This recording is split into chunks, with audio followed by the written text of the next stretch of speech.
Olá, meus queridos, vamos para a nossa oitava aula da nossa mentoria Tesouros Eternos. Lucas capítulo 2, versículo 1 ao 5, diz assim: Naqueles dias, César Augusto publicou um decreto ordenando o recenseamento de todo o Império Romano. Esse foi o primeiro recenseamento feito quando Quirino era governador da Síria. E todos iam para a sua cidade natal a fim de alistar-se. Assim José também foi da cidade de Nazaré para a Galiléia, para a Judéia, para Belém, cidade de Davi, porque pertencia à casa e à linhagem de Davi. Ele foi a fim de alistar-se com Maria, que lhe estava prometida em casamento e esperava um filho. O recenseamento foi um levantamento populacional e de bens ordenado por César Augusto para controlar o Império Romano, com o principal objetivo de aumentar a arrecadação de impostos e organizar a administração. César Augusto mandou fazer o censo por ser um imperador que gostava de censos, essenciais para sustentar seu vasto exército, financiar obras públicas e guerras, e para ter um controle preciso da população e da tributação. O que foi o recenseamento? Definição: um censo ou recenseamento é um levantamento estatístico de uma população, incluindo dados como número de habitantes, sexo, idade, profissão e bens, para fins administrativos e fiscais. O contexto de Augusto: o Império Romano utilizava censo para registrar seus cidadãos e súditos, vital para gerenciar um território tão grande. O que está acontecendo aqui no começo do texto?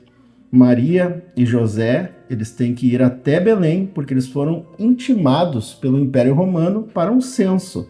E o censo, o recenseamento, tinha que ser feito na cidade de origem da família. E eles queriam um controle. Todo censo ele serve para controle populacional, para saber a renda, para saber quanto ao êxodo rural, para saber tudo sobre as pessoas de um país. O censo ele não é muito para benefício do povo, não se engane. Todo censo ele é feito para que haja um controle populacional acerca do governo. O governo quer controlar através de um censo. Não era diferente no tempo do Império. Através do censo, eles podiam ter uma noção se podiam aumentar os impostos, se a população estava crescendo, se tinha pessoas para alistamento, para a guerra.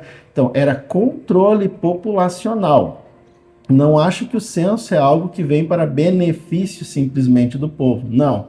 O censo tem o propósito de controle. Então é isso que está acontecendo aqui. Eu vou falar um pouco sobre o contexto cultural, político da época.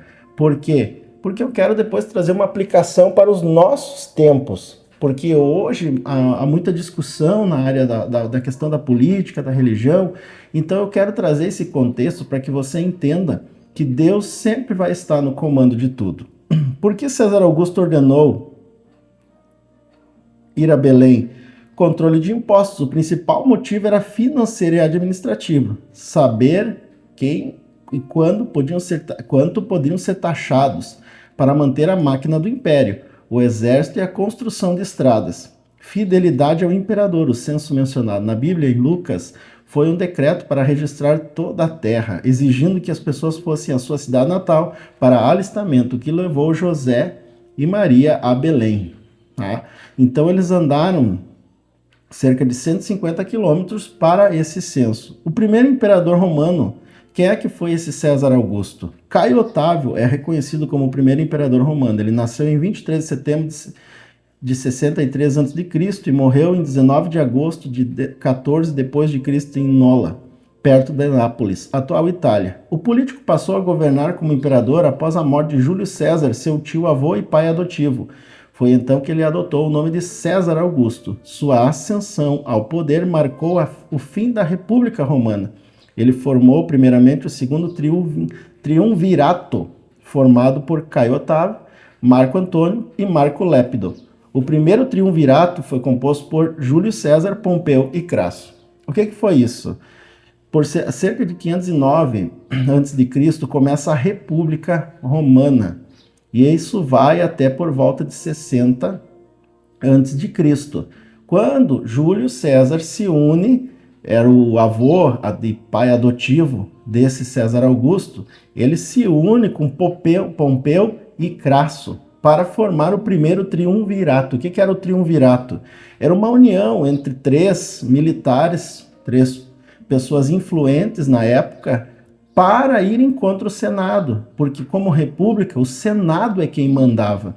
E o Senado estava embargando, não estava fazendo as vontades desses guerreiros, desses generais e conquistadores, porque eles conquistavam as terras, o império expandia, e depois, como prêmio, por exemplo, Pompeu, ele queria presentear seus soldados, os generais, os líderes com terras. Era a forma de retribuir aqueles que voltavam da guerra. E o Senado começou a embargar isso, o Senado estava sendo contra. Eles estavam vendo que os generais estavam crescendo muito em popularidade, em poder, em fama, e eles estavam, então o Senado começou enciumado e com medo de se levantar um rei, com medo de se levantar um imperador, eles começaram a ir contra. E foi justamente essa atitude de ir contra Júlio César, contra Pompeu, que acabou unindo Crasso, que era o homem mais rico da sua época, né? Acabou unindo esses três, que não fizeram algo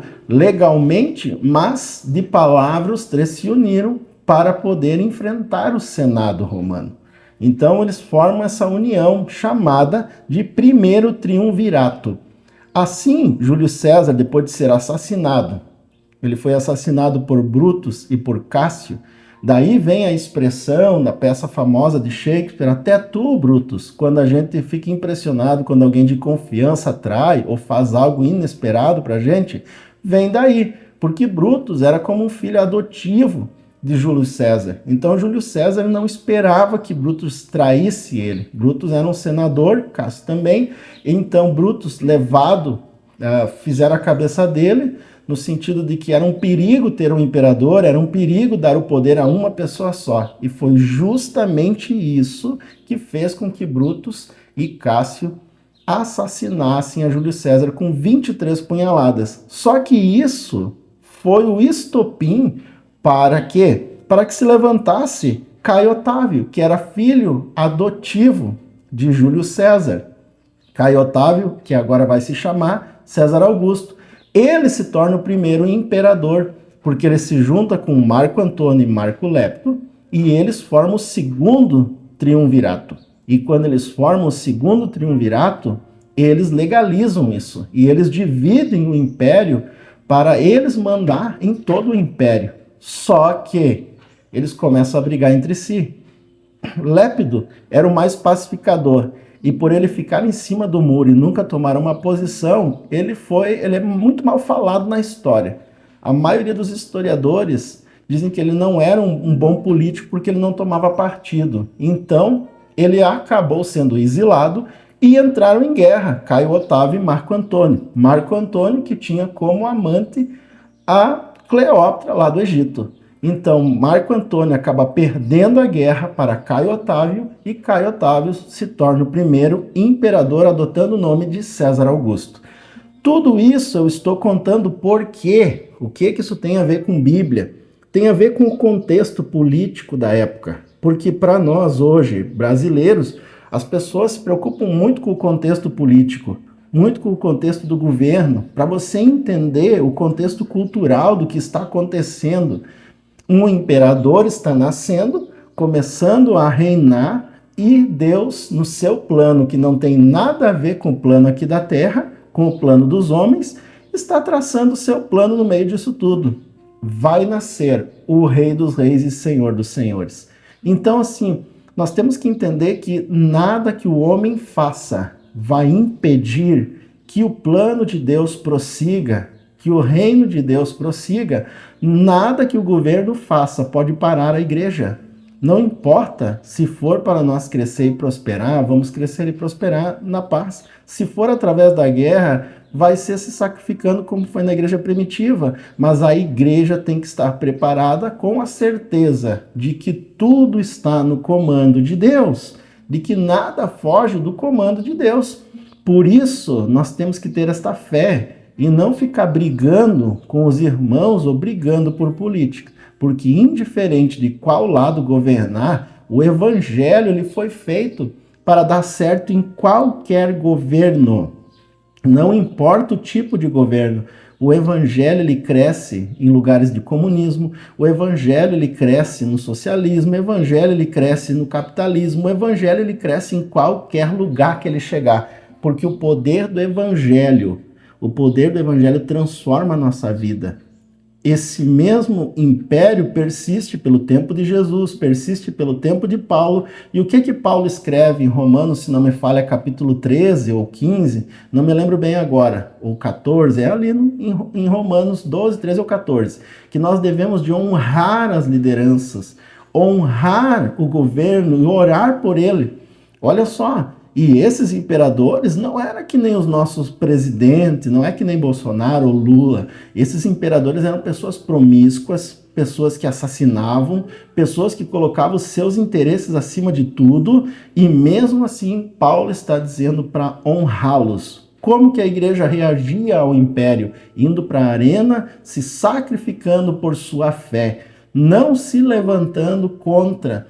Tanto que Nero ele tem que mentir que a igreja colocou fogo em Roma para achar um motivo para perseguir cada vez mais a igreja, porque a igreja era pacífica, assim como Jesus foi um cordeiro mudo que morreu na cruz do Calvário. Nós somos chamados a esse lugar de ser pacifistas, de ser pessoas que prezam pela paz, pela reconciliação, que oram pelo governo e acreditam na transformação. O nosso poder está no amor, está na capacidade de sofrer, na capacidade de vencer as lutas. A nossa fé é num reino inabalável e na eternidade. Por isso, não se prenda a brigas políticas, brigas de poder ou do governo aqui da terra. A mudança não virá através do meio político, a mudança não virá pelo meio natural humano. As mudanças e o reino de Cristo virá pela igreja, quando a igreja entender o seu propósito. No versículo 2, nós vemos assim, Lucas 2:2, fala acerca de um recenseamento quando Quirino era governador.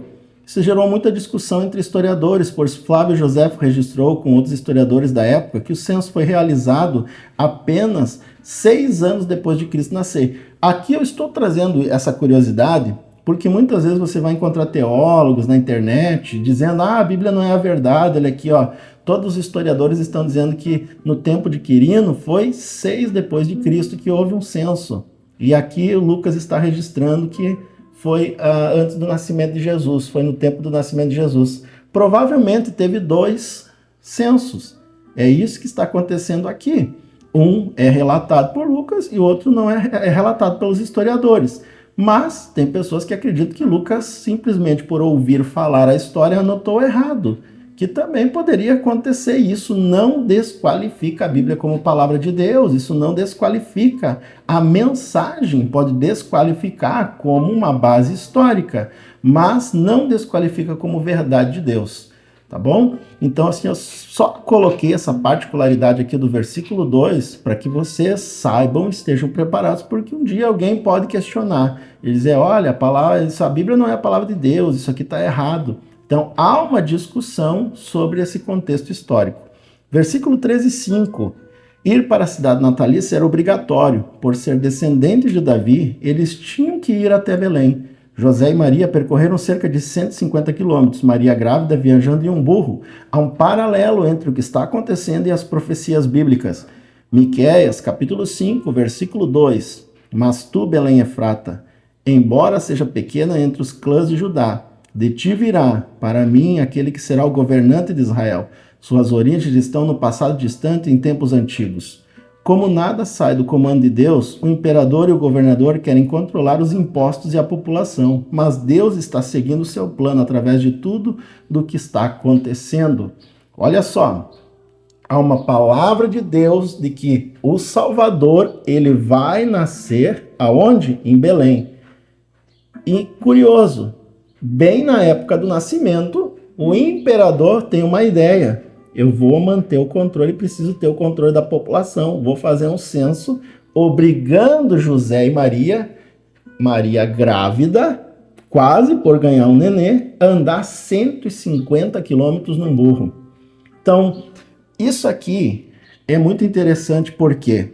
Porque você pode estar pensando assim, um chamado é algo que traz benefícios. E você vai ver Maria sendo chamada de agraciada.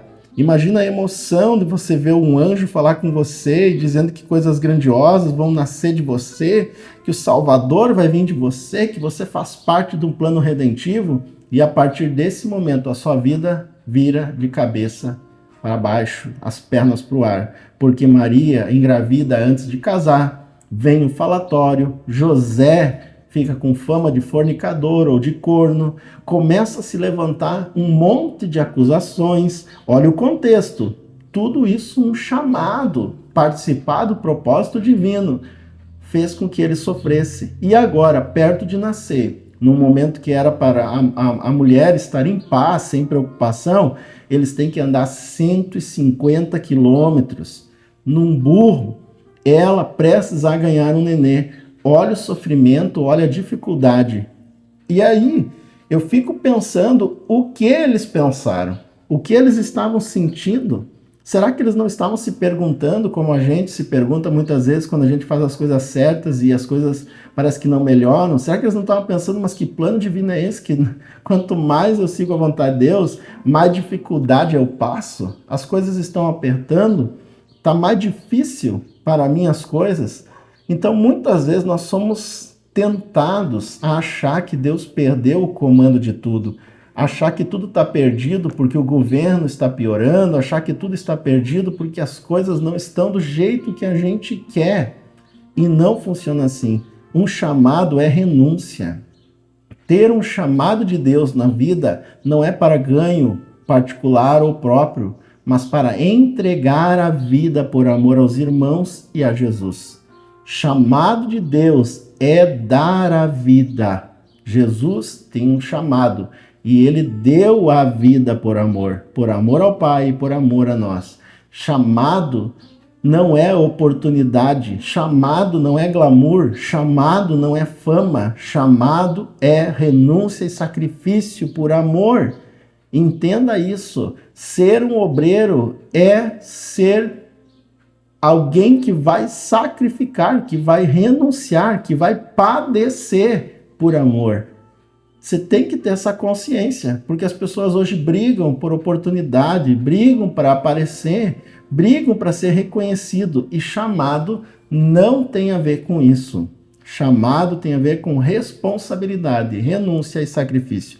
Lucas 2, 6, 7 vai dizer assim: enquanto estava lá, chegou o tempo de nascer o bebê, ela deu à luz o primogênito. Envolveu-o em panos e colocou numa manjedoura, porque não havia lugar para eles na hospedaria.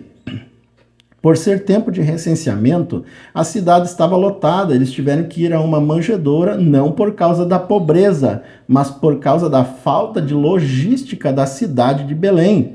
É muita gente que está vindo para esse recenseamento. A vila é pequena, a cidade é pequena. Imagina para a tua cidade vir todo mundo que nasceu aí. Vai dar superlotar a cidade. Se ela não tem vários hotéis, vai acontecer o quê? Tem gente que vai ficar sem lugar para ficar. Não vai ter casa para todo mundo. É isso que está acontecendo aqui. Jesus, ele não nasce numa manjedoura porque o pai era miserável e Maria era muito pobre. Jesus nasce numa manjedoura por falta de logística da cidade. Muitas vezes entramos em questionamentos por estar fazendo a vontade de Deus e as coisas parecerem só dar errado, mas tudo faz parte do plano divino para a nossa vida. Então, de novo, as coisas continuam dando errado. Espera aí, já estão enfrentando os falatórios, o tempo passa, agora na época de nascer, toda essa movimentação, o governo querendo cobrar mais impostos, cheio de más intenções, chegam lá, ninguém tem a hombridade de dar um lugar para uma mulher grávida. Para pensar a crise social e moral que Israel está vivendo. Mesma crise lá do tanque de Betesda. Aquele homem há 38 anos esperando um milagre, ele diz, ninguém me ajuda. Não importa se eu sou o primeiro a chegar.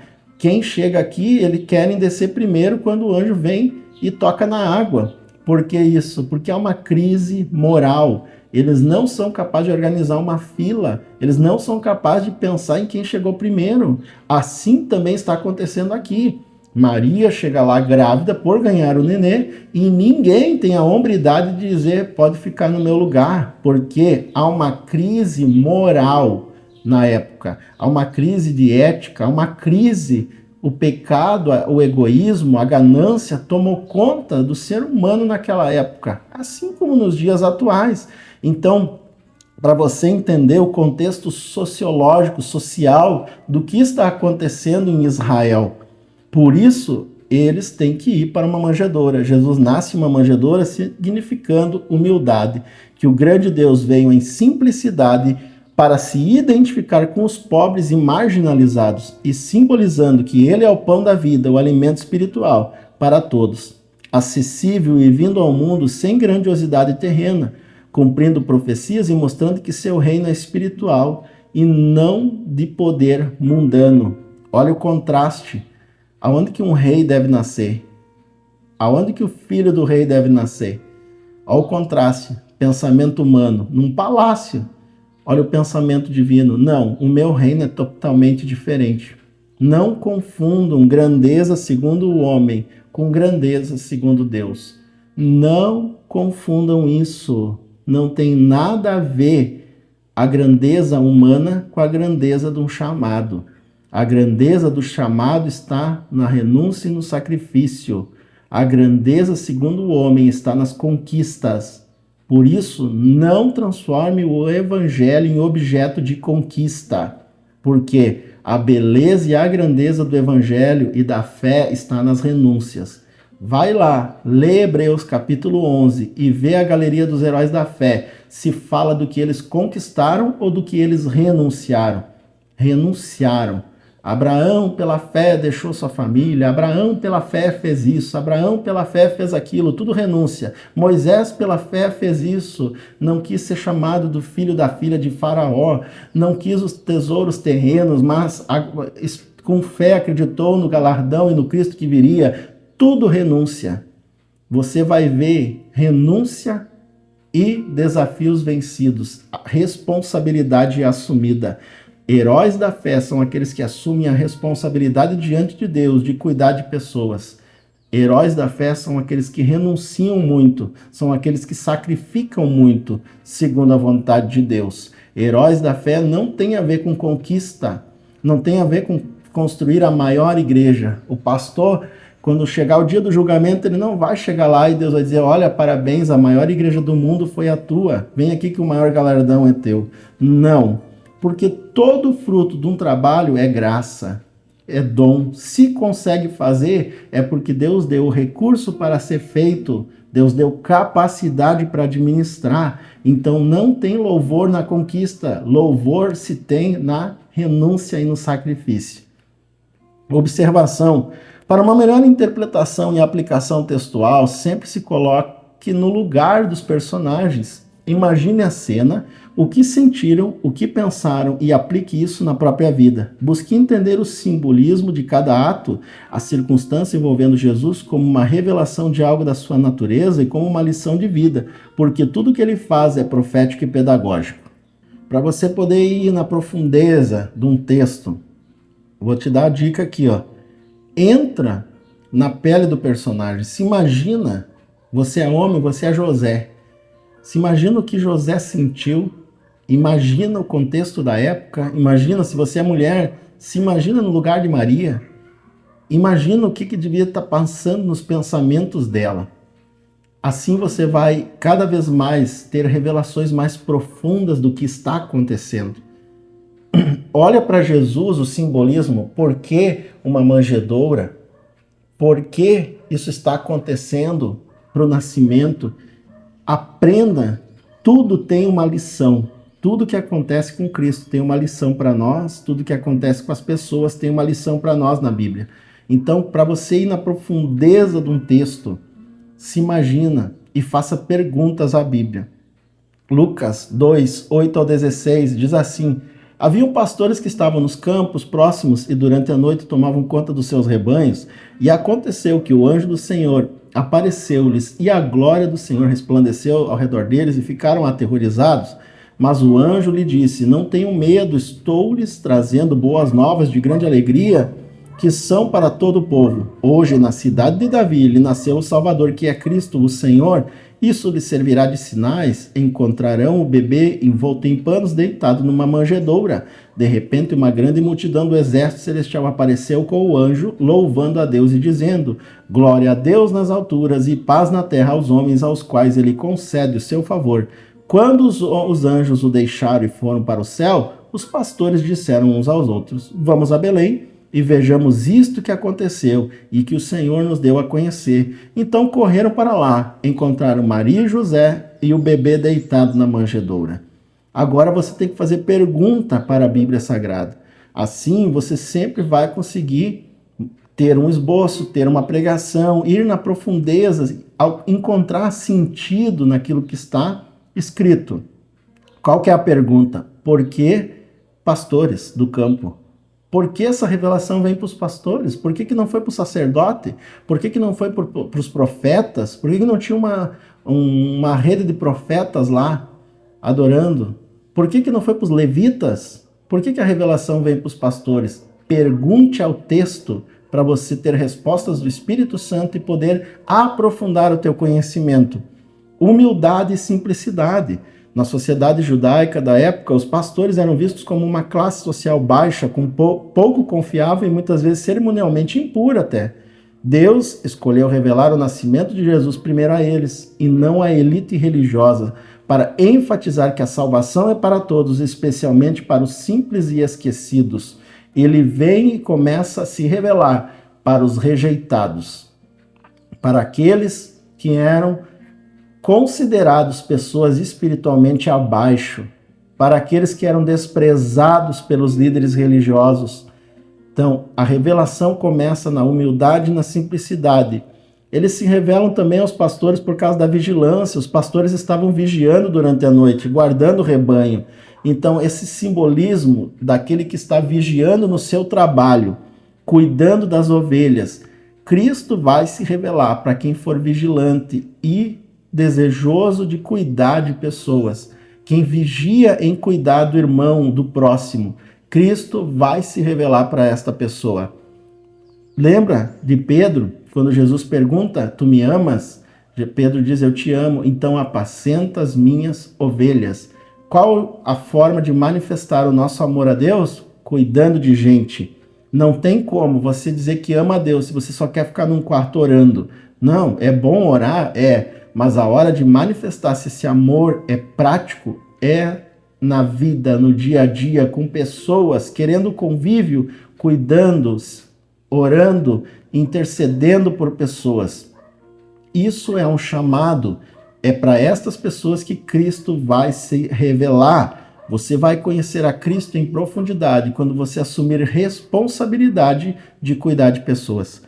A boa nova para os pobres, o Evangelho de Lucas, que narra a história dos pastores, enfatiza a mensagem de que Jesus veio para os pobres e oprimidos.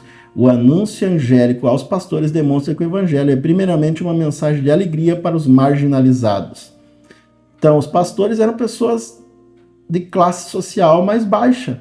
Então, vem a revelação, porque Deus está agora trazendo justiça. Ele está trazendo equidade. Eu vou me revelar aos pobres e agora esses sim serão exaltados. Por quê? Porque a Bíblia mesmo diz que os ricos já receberam seu galardão aqui na terra. Por isso que riqueza na terra, às vezes a gente inveja e diz assim: ai, como eu queria ter o dinheiro do fulano de tal, como eu queria ser bem sucedido. Isso tudo é peso de responsabilidade. Um dia nós vamos prestar conta de cada centavo que nós ganhamos. Por que o reino do céu é dos pobres? Porque os pobres estão livres dessa responsabilidade. Muitas vezes nós queremos a prosperidade pensando em nós, em viver uma vida luxuosa, e não entendemos que tudo isso será cobrado.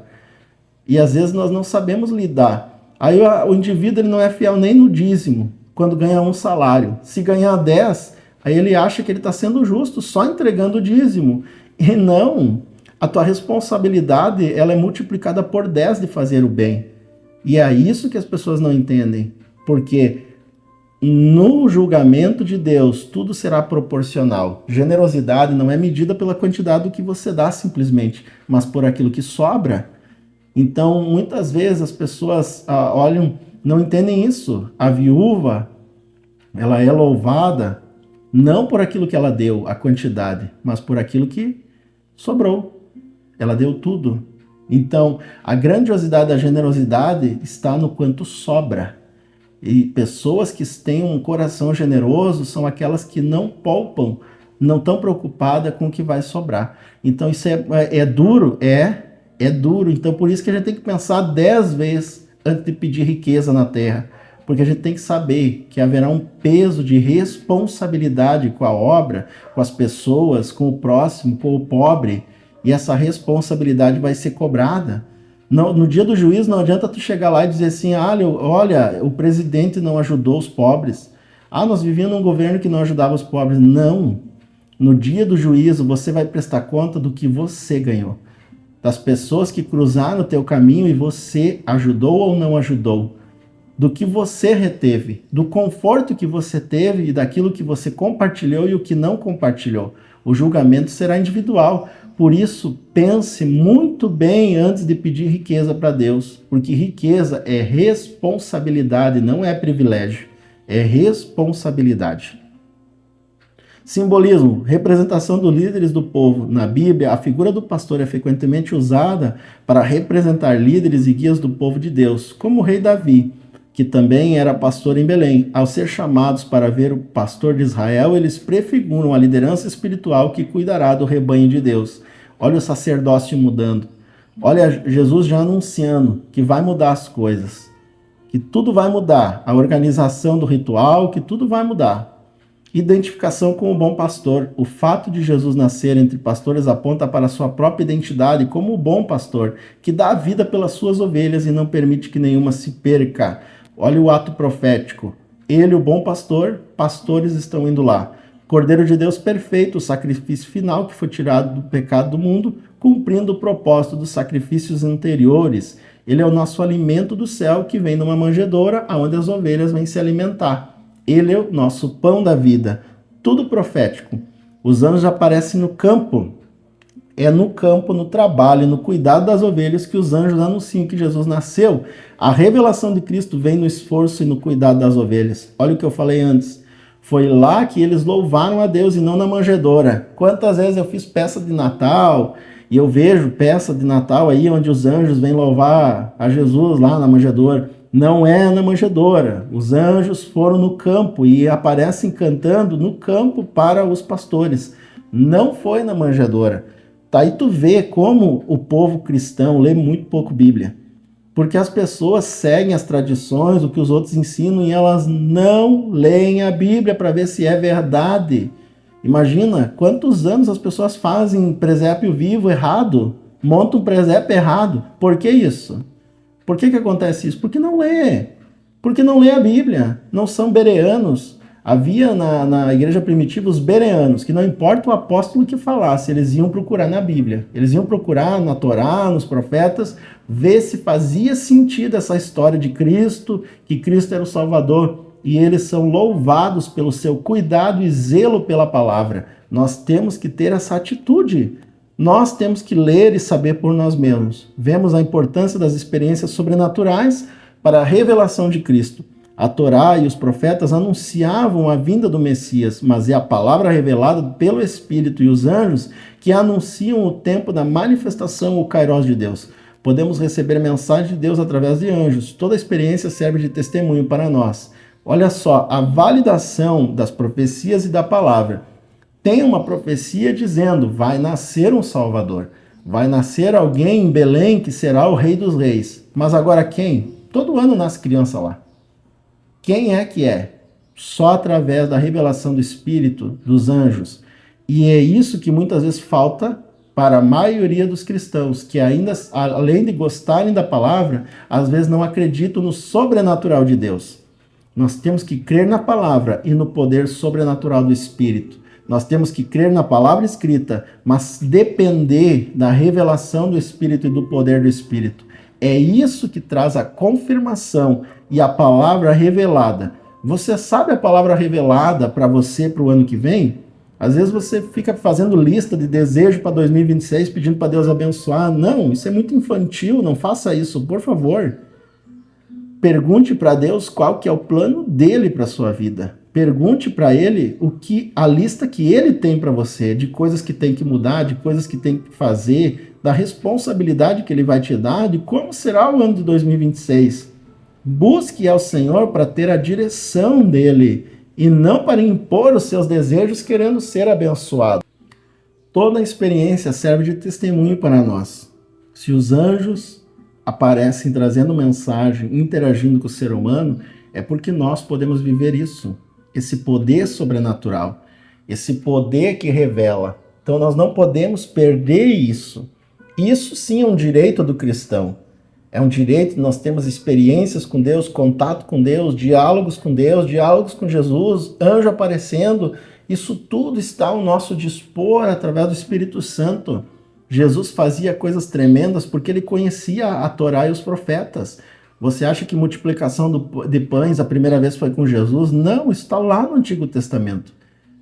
Jesus conhece de trás para frente, conhece toda a palavra. Então, se está escrito, eu posso fazer também.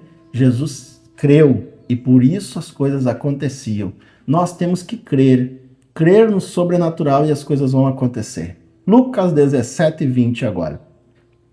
Depois de o verem, contaram a todos o que lhe fora dito a respeito daquele menino, e todos os que ouviram os pastores diziam o que diziam, ficaram admirados. Maria, porém, guardava todas essas coisas e sobre elas refletia em seu coração. Os pastores voltaram glorificando e louvando a Deus por tudo o que tinham visto e ouvido, como lhe fora dito. Os pastores tornaram-se testemunhas. Olha só, eles só se tornam testemunhas porque eles têm um encontro sobrenatural que se junta com a palavra, com a profecia de Miqueias. Então agora sim, tem os dois, poder de Deus, sobrenatural de Deus e palavra. É um perigo quando nós tiramos uma coisa da outra. Sabe qual é a maior ignorância que eu vejo? Muitos pregadores, muitas pessoas, elas acham que conhecimento atrapalha o poder sobrenatural. Então, por exemplo, para Deus, que é todo poderoso, ele tem que ser burro? Porque fé quer dizer que eu não posso ter conhecimento e sabedoria? Isso não está separado. Não está separado as coisas. É lógico que tu tem que buscar conhecimento e sabedoria e ao mesmo tempo vai crescer em poder. Mas tem pessoas que têm uma mente retrógrada, atrasada, que acham que poder é quando eu não levo um esboço para pregar. Aí sim o poder vai fluir. O poder de Deus só flui através de uma dependência do Espírito. Quer dizer, eu não posso ter um controle sobre a minha mente, porque senão eu tiro o controle do Espírito. E isso é completamente sem fundamento bíblico. Isso é um sofisma. Isso é uma mentira do diabo que aprisiona pessoas na ignorância durante anos, crendo que tem uma sabedoria, um poder do Espírito, quando na verdade estão abdicando conhecimento, entendimento e estão atraindo problemas para a sua vida. Porque tem problemas na nossa vida que se resolve com poder, com autoridade de Deus. Que você tem que ter poder do céu para repreender o diabo, para repreender o pecado. Tem que ter a autoridade do Espírito. Agora tem problemas na nossa vida que se resolvem com sabedoria, principalmente problemas relacionais. Problema no casamento não se resolve com o poder de Deus. Na maioria das vezes se resolve com sabedoria, com entendimento, com mudança de atitude, com conhecimento. Problema de relacionamento entre pastor e líder, entre irmãos. Isso aí não é uma questão de poder de Deus, é questão de sabedoria e entendimento. E muitas vezes as pessoas estão cegas, achando que não dá para ter os dois. Você foi chamado para ser cheio da sabedoria e cheio do poder, cheio do conhecimento e cheio de autoridade.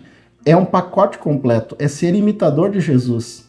Jesus não era um ignorante, Jesus era o homem mais sábio que pisou na terra, mais poderoso que pisou na terra, mais cheio do Espírito Santo. Então não separe conhecimento, sabedoria e poder. Isso tudo está no mesmo pacote.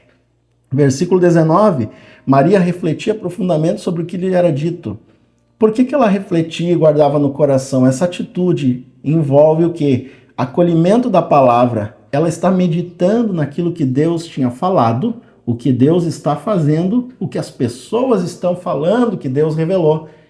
Ela está juntando tudo, está acolhendo a palavra no coração, como nós devemos de acolher a palavra escrita todos os dias e a revelada através dos profetas. Quando você recebe uma profecia, discernimento e compreensão, guardar no coração, não significa apenas lembrar, mas refletir, ponderar no sentido profundo de tudo. Modelo de fé, sua atitude é um exemplo de espiritualidade e confiança para os fiéis, mostrando a importância de priorizar o relacionamento com Deus e a atenção às suas palavras em meio ao cotidiano. Você está atento a tudo que Deus está falando, ao que está acontecendo, você entende que Deus está falando através das circunstâncias que tu está vivendo hoje? Você compreende que Deus está agindo e formando você através das dificuldades que tu está passando hoje? Você entende que Deus está falando através do sofrimento que tu está passando hoje? Você consegue escutar Deus nos nãos das coisas que você deseja e não tem? Você entende o porquê Deus não dá o que você quer? Você está conseguindo ponderar? Ou você age que nem uma pessoa irracional? Não, eu quero porque eu vou buscar, e eu quero, e Deus vai fazer, e Deus vai fazer, e Deus vai fazer, e você não pondera, você não fica refletindo, você não pensa, você não pergunta para Deus, você não busca ser transformado, mas obter coisas. Então, assim, uma fé de uma pessoa madura, ela sempre preza pelo relacionamento, não por obter as coisas, mas relacionamento, crescer como ser, crescer em espiritualidade. Intimidade com Deus, essa meditação contínua permitia a Maria uma profunda intimidade com o mistério de Cristo. Quer dizer, quanto mais você medita, guarda as palavras, pensa em Jesus, mantenha comunhão com o Espírito, mais você cresce na revelação de Cristo. O versículo 20. Toda revelação leva à adoração. Os pastores foram lá adorar a Jesus, porque todas as vezes que é revelado Cristo para mim, eu vou me tornar um adorador. É impossível eu adorar, comer chocolate, se eu não conhecer chocolate, eu tenho que provar. Por isso que a Bíblia diz, provai e vede que Deus é bom. A partir de uma revelação eu me torno um verdadeiro adorador. E o Espírito Santo, ele quer revelar Jesus para a sua vida, para que você se torne um adorador em espírito e em verdade, não somente um religioso. Não há privilégio maior do que, como esses pastores, ter um chamado. Se eu fosse prefeito de Cerro Largo durante 20 anos, isso é menos do que ser pastor, porque o pastorado foi Deus que me chamou. Então, não há poder político, glória humana que seja maior do que obedecer a Jesus. Agora, se Jesus me chamasse, me mandasse eu ser prefeito, aí é diferente, porque daí eu estou fazendo a vontade de Deus em ser um prefeito. Agora, se Deus não me chamou para isso, e eu estou querendo ser, só porque eu quero ser importante, quero suprir carências, porque eu quero buscar grandeza humana e reconhecimento aqui na terra, eu sou um homem que não entende a grandeza do céu.